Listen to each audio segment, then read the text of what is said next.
Hey everyone, it's Matt, aka Tech Ranger, and today we're going to be talking about Skyrim, specifically the creations update that we all have to deal with now, and it's kind of a pain for some. I got a lot of that on my previous video explaining the creations updates. This video is going to be all about citing some of the problems and then how to address them before you get to the point where you need to actually dump your list and start over or reinstall the game. Not saying that's not a solution for some of these, but it helps to know a few things about the issue before you end up doing that. This isn't a definitive list of all the issues that are out there. This is just what I've come across with the time that I've had playing with the update itself, and then from what I've been hearing from you all in the comments. If you enjoy the way I break things down here on the channel, feel free to give this video a like, share it with your friends, and leave any comments if you have any particular questions that I don't cover in this video or that I haven't covered in past videos. But with all that said, let's get into some of these issues and how to actually address them.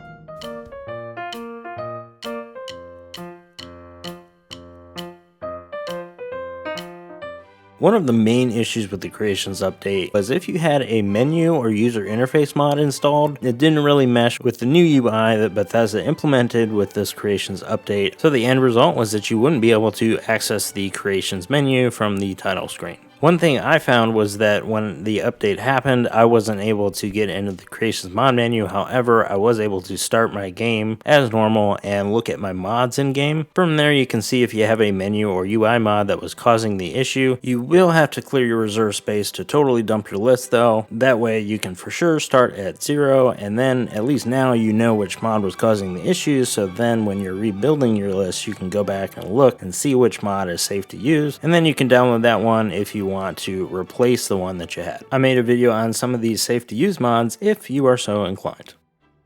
Now, not having the mod menu actually pop up on the title screen isn't something I've run into, but I've heard it from some of you in the comments. If this is happening to you, you can go to your privacy settings on the Xbox and just make sure that the community creation section is set to everybody. There's a lot of options here now, so you want to go to Xbox privacy, go down to view details and customize, make sure see and upload community creations is set to everybody. This should do the trick for you. Another thing you can try is actually relinking your Bethesda account to your gamertag, which I will leave a link for in the description. This one is more so if you can't connect to the actual Bethesda servers once you get in, but it's worth trying if you're still having that issue.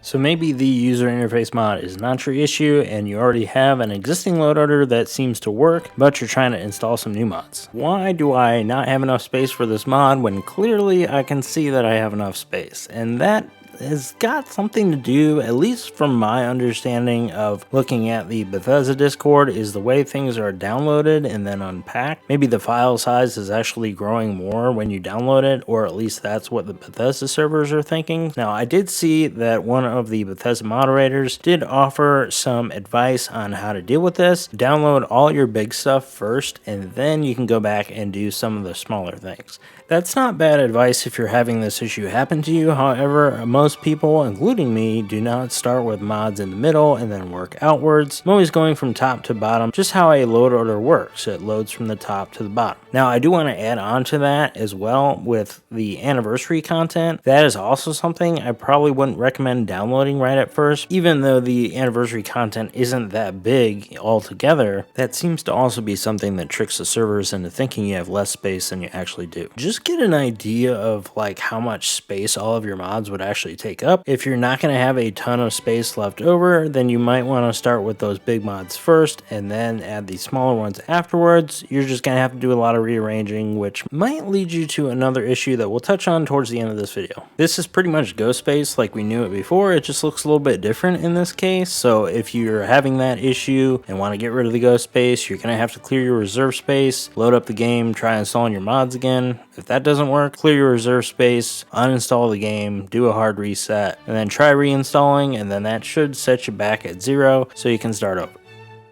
One thing I noticed when I was putting together my last order is that sometimes there's a mod that might have another version. If you download one version and then you realize there's another version that you want to use, there's a visual glitch that you actually have both mods, even if you delete the first one. I've looked around a little bit and I'm not really sure why this is happening, and it seems like it's something that happened even before the creations update, although I didn't really see it. It might just be visually represented this time around. The last mod that you downloaded and installed is the one that's going to be used when you load up your game, so the older mod's not going to be there even though it's showing visually in your list. The tip here would be to clear your reserve space to get rid of this entirely so that you can re-download everything so you don't have a duplicate mod. But if you just got done after a long modding session, the last thing you want to do is clear your reserve space, so you should be safe to keep everything as is. But if it's really bothering you, you can always clear your reserve space if you just want to get rid of it entirely.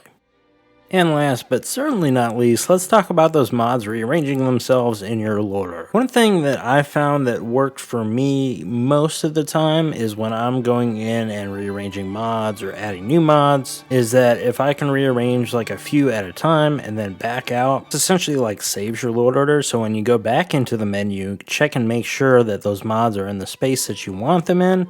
If not, then you might need to rearrange them again, back out, close out of the game, load it back up, and then check to see if everything's still okay. You can also go offline and edit your load order. However, you'll notice if you go offline to start with, load up Skyrim, and then click on creations, you're not going to be able to connect to the Bethesda servers because you're offline. So what you want to do is load up Skyrim as normal, go to the creations menu, get into your load order, and then go back to your settings, and then you can go offline. Come back to Skyrim, and then you can reshuffle things. But this time around, when you back out, you'll get an error saying that you can't connect to the Bethesda servers, but you will also get the pop-up saying that your load order changed, and it will reload your data files. That should avoid anything getting shuffled around since you've done that offline and now you're online. I would try to back out after every few mods first, and then try this if you're still having issues with reshuffling mods. That's going to do it for this video. Hopefully it was helpful for you. I wanted to have a video that put everything together that maybe I've encountered in terms of the creations update and some of the issues I was having, and then some that I've been hearing from some of you all. Don't let this stop you from asking any questions in the comments. Just so you know, I have no affiliation with Bethesda and I don't work for them, so I don't really know the root cause of every issue, but I'm always happy to help if I can. Thanks so much for watching and have a great rest of your day, and I'll see you in the next one.